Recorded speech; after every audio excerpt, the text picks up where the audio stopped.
दोस्तों 10 नवंबर को हमारा कक्षा 12वीं का अंग्रेजी इंग्लिश सब्जेक्ट का अर्धवार्षिक परीक्षा का पेपर होने वाला है।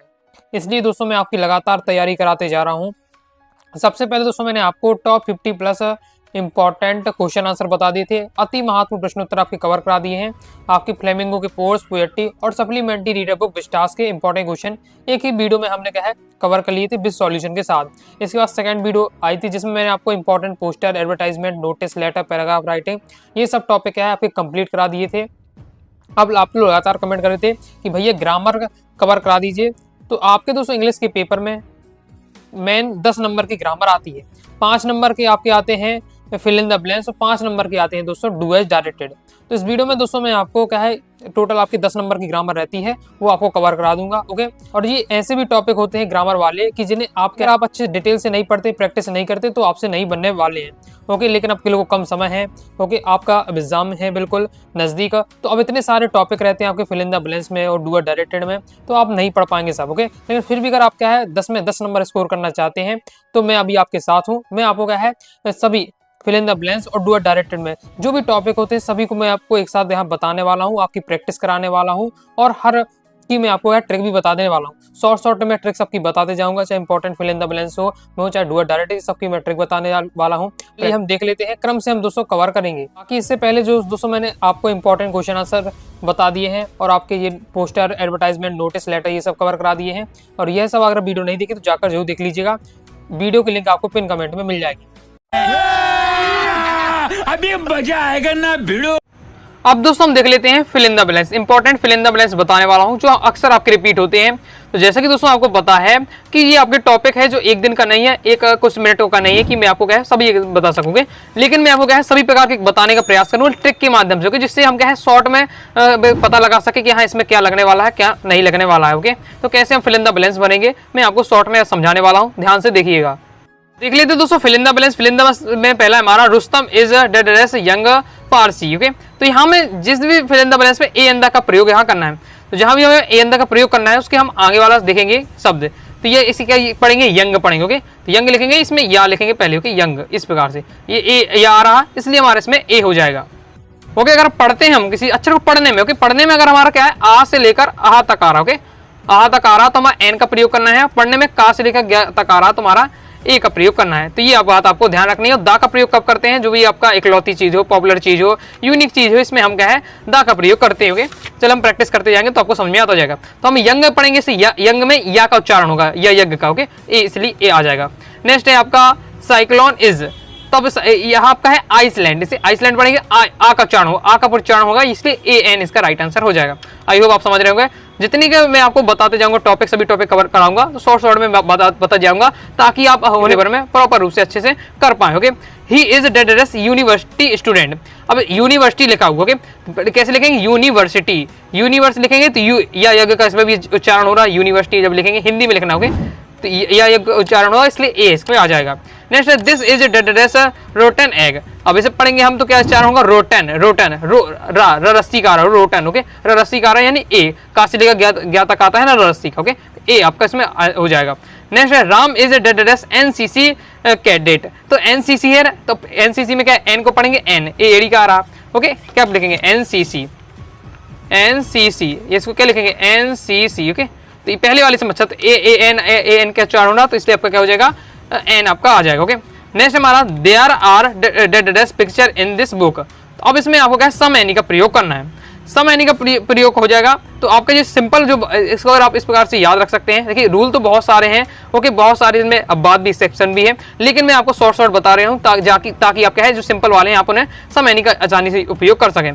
तो जो आपके साधारण वाक्य होते हैं वो सिंपल वाक्य होते हैं सम का प्रयोग करते हैं। ओके, अगर आपका वो इंटरोगेटिव है या नेगेटिव वाला सेंटेंस है तो फिर आपका एनी का प्रयोग हो जाता है। ओके, तो देख लेते हैं आपका सिंपल है there are picture in this book, तो हो जाएगा आपका सम का प्रयोग। हुए साथ ही जो अगर निवेदन करते हैं तब भी आप हम क्या है सम का प्रयोग करते हैं। तो कुछ बातें हैं जो आपको ध्यान रखनी सम एनी प्रयोग पहचानते समय। ओके, प्लीज गिव मी डेडरेस वाटर। अब मैंने अभी आपको क्या बताया, जस्ट अभी बताया कि जब हम निवेदन करते हैं किसी से प्लीज गिव मी वाटर तो अब इसमें हम सम का प्रयोग करेंगे। ओके, क्योंकि हमने यहाँ निवेदन किया है। कुछ लाइनें आपको फैक्ट याद रखने जो मैं आपको बता रहा हूँ तो आप क्या है पहचान पाएंगे। डिड यू डेडरेस वेयर लास्ट नाइट। अब देखिए मैंने अभी आपको क्या बताया, एनी का प्रयोग कब करते हैं, जब नेगेटिव वाला सेंटेंस हो या इंट्रोगेटिव वाली सेंटेंस हो। इंट्रोगेटिव यानी क्वेश्चन मार्क लगा हो, जिसमें क्वेश्चन पूछा जाता है। डिड यू आए, जैसे हेल्पिंग वर्ब आगे है, क्वेश्चन मार्क लगा, यानी ये मार्क है इंट्रोगेटिव वाला सेंटेंस, यानी इसमें एनी का प्रयोग हो जाएगा। ओके, जो मैं आपको बता रहा हूँ ये ट्रिक 100% लागू नहीं होती, लेकिन आपका 90% आप मान के चले कि आपकी हो जाती है। क्योंकि अब ये आपका ये प्रॉपर मैं आपको बता रहा हूँ, डायरेक्ट मैं आपको शॉर्ट में बता रहा हूँ, तो ये आपका 80 से 90% काम कर जाएगा जो मैं आपको बता रहा हूँ। Tell me if you have doubt. अब देखिए इसमें भी आपका इंट्रोगेटिव बना है, इफ यू हैव डाउट, तो इसमें आपका हो जाएगा एनी। ओके, नेक्स्ट है कालिदास हैज रिटर्न प्लीज। तो अब इसमें मैच मैनी का प्रयोग करना है, तो इसमें हो जाएगा आपका मैनी आएगा। मच का प्रयोग कब करते हैं, हम लिक्विड वाली चीजें में करते हैं। ओके, तरल में। मैनी का प्रयोग करते हैं हम जिन्हें हम नॉर्मल तरीके से गिन सकते हैं। ओके, और मतलब अपन अपनी भाषा में कहें तो काउंटेबल अनकाउंटेबल में। ओके, तो काउंटेबल हम करते हैं मैनी का, अनकाउंटेबल में मच का प्रयोग करते हैं। नेक्स्ट है सी हैज चिल्ड्रन। अब यहाँ चिल्ड्रन की बात हो रही तो चिल्ड्रन को हम गिन सकते हैं। ओके, काउंट कर सकते हो तो मैनी आ जाना चाहिए। You did not make tea, तो यहाँ आपका मच आएगा, क्योंकि टी क्या है, लिक्विड है, इस प्रकार से। ओके, अनकाउंटेबल में आएगा, इसलिए आपका मच आ जाएगा। सी हैज नॉट गॉट टाइम, तो यहाँ मच टाइम आपका आ जाएगा। ओके, आगे देख ले, आगे नेक्स्ट हमारा ही हैज डेडरेस money so he can not buy any books. इसमें लिटिल द लिटिल का प्रयोग करना है, लिटिल इसमें आ जाएगा। He has little money so he can not buy any books. Next है डेडरेस book is good to read. Each every का प्रयोग करना है। पढ़ने में लगता है कि यह दोनों प्रयोग हो, ईज और एवरी का एक ही अर्थ निकलता है, लेकिन इसके बहुत सारे रूल हैं, लेकिन आप इस प्रकार से भी समझ कर चल सकते हैं। ईज का प्रयोग करता हम करेंगे जब हमें संपूर्णता की बात होती है, संपूर्णता का बोध हो हमें। ओके, जहाँ लगता है कि यहाँ पूरी चीज की बात हो रही है तो ईज का प्रयोग करना है। एवरी का प्रयोग तब करेंगे जब हम कहें किसी को संख्यात्मक बताएंगे। ओके, प्रत्येक की बात करते हैं, जैसे book is good to read, book है पढ़ने के लिए अच्छी है, तो पूरी संपूर्ण बुक की बात हो रही है, संपूर्ण बुक की बात हो रही है, तो हमारे यहाँ ईज का प्रयोग हो जाएगा। नेक्स्ट है बुक हैज 80 पेजेस। बुक के पास मतलब बुक में कितने पेज हैं, 80 पेज है। ओके, 80 पेज है, या मतलब एक प्रत्येक पेज को महत्व दिया जा रहा है, प्रत्येक पेज की बात हो रही है, एवरी का आ जाएगा। इस प्रकार से आप सेंस ले सकते हो। बाकी बहुत लॉन्ग रूल है इनके, लंबी बहुत एक टॉपिक की बहुत लंबी वीडियो बन सकती है। ओके, लेकिन अब मैं आपके पास इतना कम समय है तो मैं आपको ऐसा बता रहा हूँ ताकि आप थोड़ा बहुत पहचान सके। Okay, let me know that dress has come. अब यहाँ बताना हु, वेयर और हुज का प्रयोग करना है। तो यहाँ की व्यक्ति की बात हो रही है, लेट मी नो बताओ हु हैज कम, व्यक्ति की बात हो रही है, तो व्यक्ति की बात होती है, आपका हु का प्रयोग करते हैं। ओके, नेक्स्ट है दैट ड्रेस आई स्विम, तो कुड आई स्विम आपका इसमें हो जाएगा। ओके, मतलब क्षमता बनाने के लिए हम कैन या कुड का प्रयोग करते हैं। ओके, तो यहाँ कुड हो जाएगा आपका। नेक्स्ट है that dress God bless you, तो आपका मे गॉड ब्लेस यू हो जाएगा। ओके, नेक्स्ट है हमारा it that dress rain tonight, तो आपका माइट आएगा। देखिए आपका यहाँ आपका माइट आ जाएगा, क्योंकि यहाँ आपके शायद की सेंस में आ रहा है। नेक्स्ट है सी डेयर्स नॉट टू इट, यहाँ डेयर का साहस के लिए हम क्या है डेयर्स का यूज करते हैं। Would you give me books, तो मैंने क्या बताया आपका क्या आ जा रहा है कि आप मुझे क्या बुक्स दे सकते हैं, तो यहाँ निवेदन की बात हो रही है तो सम का प्रयोग हो जाएगा। They prefer milk to tea, तो यहाँ मिल्क टू आपका आ जाएगा। ओके, नेक्स्ट हमारा she is MBBS from Delhi university. अब इसे हमें ए एन का प्रयोग करना है, पढ़ेंगे तो एम का उच्चारण होगा, AAD से होगा, AAD यानी आपका एन का प्रयोग हो जाएगा, क्योंकि मैंने क्या बताया आ से लेकर आ तक अगर आते हैं तो एन आएगा, का से लेकर ज्ञा तक आता उच्चारण में तो आपका आ आता है। ओके, तो इसमें आपका एन हो जाएगा। यू डेस स्टॉप स्मोकिंग, तो आपका इसमें मस्ट आ जाएगा, जिसमें हमें करना ही चाहिए। ओके, जिसमें बिल्कुल मैं जो काम है वो हमें करना ही चाहिए, उसमें हमारा मस्ट का प्रयोग करना है, करते हैं। Okay, you must stop smoking, आपको क्या धूम्रपान बिल्कुल बंद करना ही चाहिए। ओके, तो इस प्रकार से। Next we are going this a match today, तो अब इसमें हमें क्या है प्लेइंग, प्लेड, टू प्ले, इनमें चारों में से किसी का प्रयोग करना है, तो इसमें दोस्तों आपका राइट आंसर होगा टू प्ले। अब रीजन क्या होगा, तो देखिए रीजन आप यहाँ से ये समझ कर चलिए, क्योंकि हमें क्या है टू प्ले का यूज होगा। क्यों होगा, देखिए आप ये आपका कंसेप्ट होता है कि जब भी एक सेंटेंस में केवल कितना एक वर्ब होगा, एक वर्ब आएगा, लेकिन यदि किसी सेंटेंस में दो वर्ब आ रहे हैं तब हमारा क्या है टू का लगाकर हम दूसरा वर्ब लिख सकते हैं। तो यहाँ हमने देखा वी आर गोइंग, तो गो एक है एक वर्ब है। ओके, गो वाला एक वर्ब पहले आ चुका है, अब यहाँ प्ले वाला एक प्ले भी खेलना है तो प्ले भी एक वर्ब है, तो प्ले एक वर्ब आ रहा है। ओके, सेंटेंस में तो जब दूसरा वर्ब आता है तो टू लगकर आता है, तो उसमें टू वाला आपका राइट आंसर होगा। ये आप कंसेप्ट ले सकते हैं। आई हैव फ्रेंड्स, तो फ्रेंड्स हो या मेनी फ्रेंड्स हो जाएगा। ओके, नॉर्मल ले सकते हैं, काउंटेबल फ्रेंड्स होते हैं इस प्रकार से।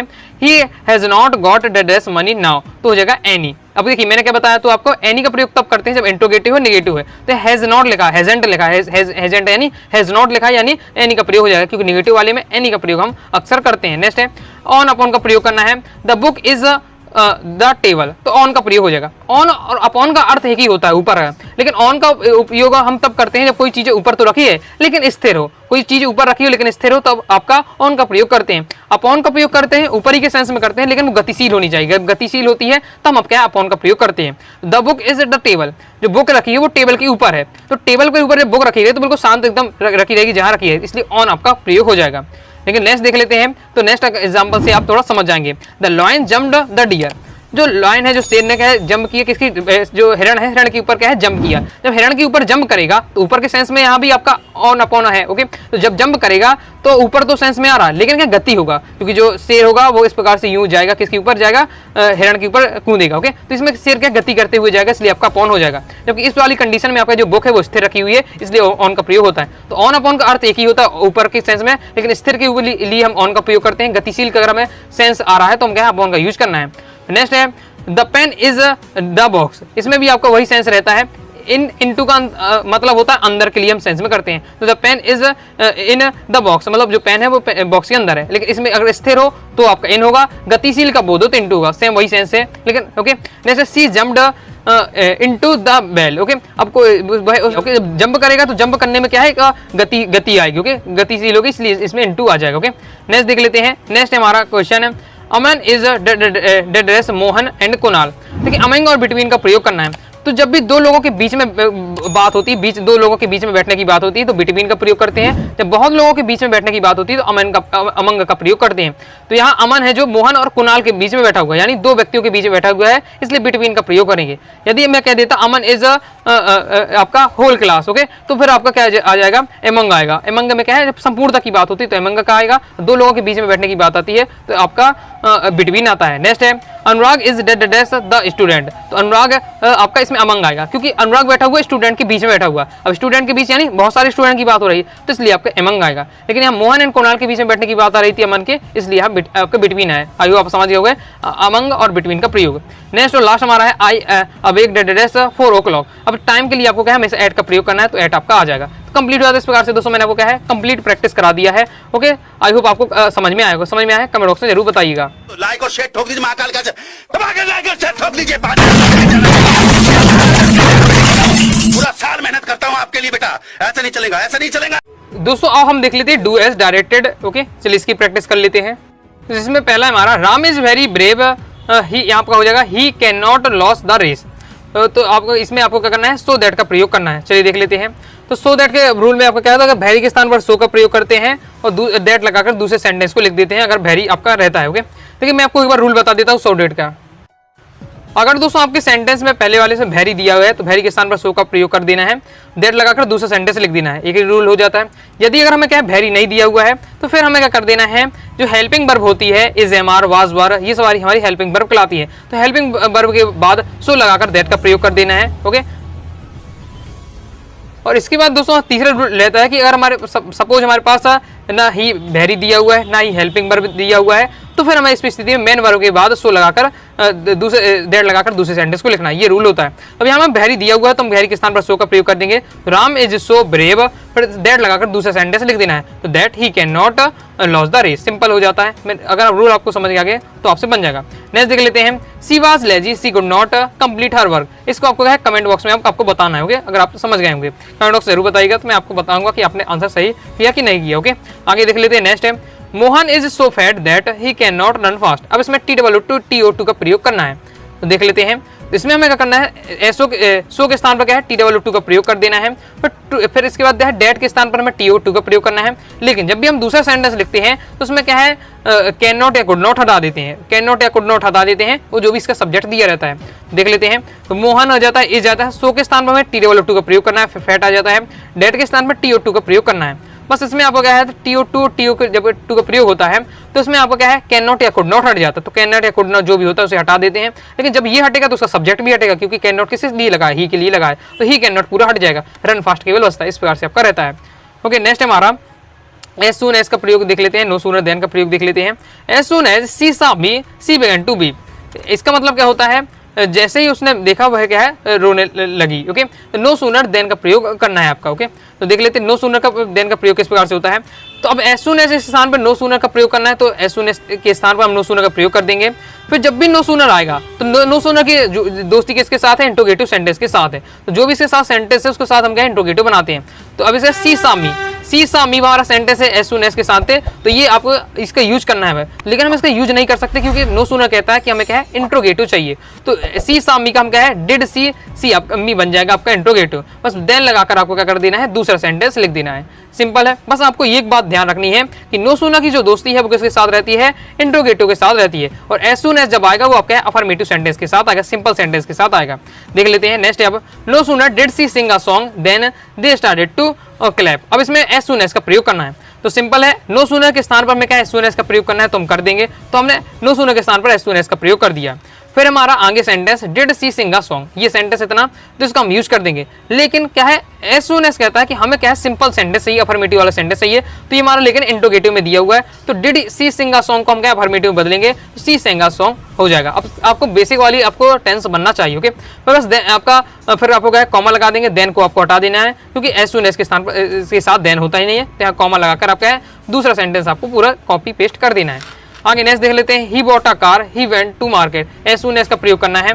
ओके, जिस स्थिति में अगर आपके पास नहीं आपका नो सूनर दिया हुआ फिर भी आपका आ जाता है तो एज सून एज का प्रयोग कर देंगे। फिर आपको क्या करना है उस सेंटेंस को लिखेंगे जिसमें काम हो रहा है। तो सबसे पहले हमें क्या है कार खरीदने के लिए बाजार जाना पड़ेगा, तो आपका ही वेंट टू मार्केट वाला सेंटेंस पहले आएगा, ही बॉट अ कार वाला बाद में आएगा। इसमें ये चलता है कि जो काम पहले इसमें पहले काम होता है वो सेंटेंस पहले आता है, और जो उसमें काम बाद में होता है वो सेंटेंस पीछे जाता है। ओके, इस प्रकार से। नेक्स्ट है she saw me she began to be, no sooner इस प्रकार से बन जाएगा। नो सूनर का यूज कर देंगे। फिर हो जाएगा डिड सी, अब इसमें नो सूनर किसके साथ आएगा, इंट्रोगेटिव सेंटेंस के साथ आएगा, तो डिड सी भी हो जाएगा। फिर देन लगाकर तो दूसरा सेंटेंस आपको लिख देना है। Okay, if you do not speak English you will lag behind from other. Okay, इसमें आपको क्या है अनलेस का प्रयोग करना है। तो इफ के स्थान पर हम क्या है अनलेस का प्रयोग कर देंगे। जब अनलेस का प्रयोग करेंगे तो इसका मतलब होता है इफ का मतलब यदि, अनलेस का मतलब यदि नहीं। तो इसमें नहीं वाला सेंटेंस नॉट वाला पहले ही से जुड़ा हुआ है इसके अंदर, तो यहाँ से हम क्या है नॉट गायब कर देंगे, फिर हमारा पूरा कंप्लीट बन जाएगा। तो इस प्रकार से हो जाएगा अनलेस हमने यूज कर दिया और यू स्पीक इंग्लिश। ओके, यहाँ से आपको नॉट वाला हटा देना क्योंकि इसमें नॉट ऑलरेडी लगा रहता है अनलेस में। फिर आपका एजिटेस आ जाता है। नेक्स्ट है unless you call me I will not attend the party, इसमें इफ का प्रयोग करना है। तो अनलेस के स्थान पर हम इफ का प्रयोग कर देंगे। फिर यू कॉल मी, अब जो इसमें दूसरे वाले सेंटेंस में नॉट लगा है तो हम क्या है हटा देंगे। ओके, क्योंकि अर्थ हमारा तभी बन पाएगा। ओके, इसका पहले इसमें नहीं वाला इसमें भी था, नहीं वाला इसमें भी था, लेकिन इसमें अब जब नहीं वाला हटा दिया हमने, इफ के अनलेस के स्थान पर इफ कर दिया, अब इसमें नहीं है तो इसमें भी नहीं होना चाहिए। इस प्रकार से जब इसका अर्थ आएगा unless you call me I will not attend the party, यदि आप मुझे नहीं बुलाएंगे तो मैं पार्टी अटेंड नहीं करूंगा। If you call me I will attend the party, यदि आप मुझे बुलाएंगे तो मैं पार्टी अटेंड करूंगा। अर्थ दोनों का एक ही, कहने का तरीका एक ही होता है, अर्थ एक ही होता है। ओके, इस प्रकार से। नेक्स्ट है हु का प्रयोग सीख लेना है। The boy comes every day is my cousin, who का प्रयोग करना है। ओके, किस प्रकार से इसमें करना है, या फिर यही लिख के आ सकता है हु की जगह आपका आ जाता है रिलेटिव क्लॉज बनाइए। रिलेटिव क्लॉज किस प्रकार से बनेगा, आपको जिस भी व्यक्ति की बात होती है उसको रखना है, द वाई की बात हो रही वो रखेंगे। फिर द वाई के साथ अगर हम क्या है व्यक्ति है तो हु लगा देंगे, और कोई वस्तु है तो हुज लगाएंगे, तो यहाँ व्यक्ति है तो हु का प्रयोग कर देंगे। इसके बाद दोस्तों हमें लगना है उसकी बात का लिखना है, कम्स एवरी डे लिख देंगे।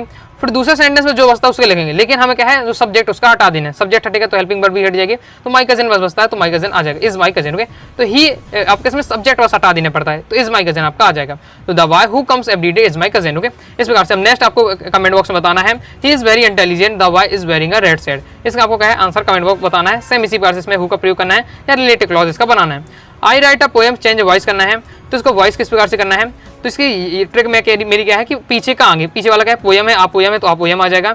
नीचे की सहायक क्रिया, नीचे की सहायता यानी ये आपका प्रेजेंट इंडेफिनिट टेंस है, तो आपका हो जाएगा ये आपका प्रेजेंट कॉन्टिन्यूअस का। प्रेजेंट कॉन्टिन्यूअस की सहायक क्रिया क्या होती है, इज एम आर होती है। आप पोयम के साथ इज लग जाएगा। फिर आपको करना है आपको वर्ब लिखना है, लेकिन वर्ब का हमेशा वॉइस में थर्ड फॉर्म लगता है। ओके, मतलब जब आप पैसिव वॉइस में चेंज करते हैं। ओके, तो आपका हो जाएगा राइट का हो जाएगा रिटर्न। फिर आपको बाय लगाकर बाय लगा देना है। फिर आगे का पीछे, आगे जो सब्जेक्ट है वो पीछे जाएगा, आई का जब पीछे जाएगा तो मी बन जाता है। इस प्रकार से आई पोएम इज रिटन बाय मी। अब मैं आपको आसानी से बताते जा रहा हूँ, लेकिन बहुत ज़्यादा इसका लंबा टॉपिक रहता है। ओके, तो मैं आपको शॉर्ट में आपको बेहतरीन तरीके समझा दूंगा। अभी तो मैं आपको केवल शॉर्ट में समझाने का प्रयास कर रहा हूँ। सी कॉल्स मी, चेंज वॉइस करना है, पीछे का आगे, तो मी है तो मी आगे जाएगा आई बन जाएगा। नीचे की सहायक क्रिया तो ये आपका प्रेजेंट इंडेफिनिट है, तो आपका इसके नीचे क्या है प्रेजेंट कॉन्टिन्यूअस, तो आई के साथ एम लग जाएगा। कॉल का हो जाएगा कॉल्ड, क्योंकि थर्ड फॉर्म लगाना है हमको, वाई लगाएंगे। आगे का पीछे जाएगा, मतलब सी का आपका हो जाएगा हार्ड, इस प्रकार से आपका होता है। Okay, Ravi has taken tea, तो इसका हो जाएगा tea has been taken by Ravi, तो आपका हो जाएगा टी पीछे तो आगे आ जाएगा। हैज का नीचे का होता है आपका हैज बीन होता है सेंटेंस में। ओके, और टेंस चार्ट आपसे बनती है तो आप समझ में आ रहे होंगे। टेकन आपका लगाइए थर्ड फॉर्म, तो थर्ड फॉर्म रहेगा टेकन, वाई आपका हो जाएगा रवि, किस प्रकार से। सी डज नॉट टेक टी, इसका आपको वॉइस कन्वर्ट करना है, कमेंट बॉक्स में आप बताइए। नेक्स्ट है ही डिड इट, चेंज करना है, तो इसका क्या हो जाएगा। अभी इसमें आपका क्या है, पास्ट इंडेफिनिट का सेंटेंस है। डिड आपके यहाँ सहायक क्रिया नहीं है, एक मेन वर्ब के रूप में यूज हो रहा है, तो he did not do it आपका हो जाएगा। ओके, ही डिड नॉट, अभी डिड यहाँ हेल्पिंग वर्ब है, जबकि डू इसका डिड का क्या बन गया, डू बन गया आपका। ओके, इस प्रकार से आगे देख लेते हैं। अब इसको आपको जमाना के लिए रहता है, तो हर पेन पुट इंक सम, इस प्रकार से कुछ दिया हुआ, उसको जमाना का मीनिंगफुल सेंटेंस है। सी पुट सम इंक इन हर पेन, इस प्रकार से आपको बनेगा। बाकी दोस्तों आपकी ये और प्रैक्टिस के लिए दी है, तो इनको भी अच्छे से आपको तैयार कर लेना है। ओके, इनको भी अच्छे से देख लीजिएगा। आगे आपका एक और दिया हुआ है, तो इसको भी आपको देख लेना है। इसमें आपको हाउ मच का प्रयोग करना है, तो हाउ मच में प्रयोग में क्या करता है, the servant gave you all the milk. Okay, तो हाउ मच का प्रयोग कर देना है। फिर जिस पदार्थ की बात होती है, मिल्क की बात होती है, तो मिल्क को रखते हैं। फिर जो भी आपको बचता है sentence the servant gave you, इसको आपको क्या करना है, आपको इंट्रोगेटिव बना देना पड़ता है। तो द सर्वेंट गेव यू का आपको बन जाएगा did the servant give you, के फिर क्वेश्चन मार्क लगा देना पड़ता है, ये आपका रहता है। ओके, इस प्रकार से कंप्लीट हो जाता है। आगे है नेक्स्ट हमारा you must work you want get job, इसमें और का प्रयोग करना है। सिंपल है, दोनों को सेंटेंस को लिख के और बीच में हम इसमें सेट कर देंगे। इस प्रकार से दोस्तों मैंने आपको क्या है, आपके डू एज डायरेक्ट भी प्रैक्टिस करा दी है। इस प्रकार से दोस्तों हमने डू एज डायरेक्ट आपके फिल इन द ब्लैंक्स बता दी है, अच्छे से तैयार कर लीजिएगा। वीडियो पसंद है वीडियो लाइक करके सब्सक्राइब कर दीजिएगा, साथ ही टेलीग्राम चैनल और व्हाट्सएप चैनल को ज्वाइन कर लीजिएगा। मिलते हैं नेक्स्ट वीडियो में, तब तक के लिए बाय बाय।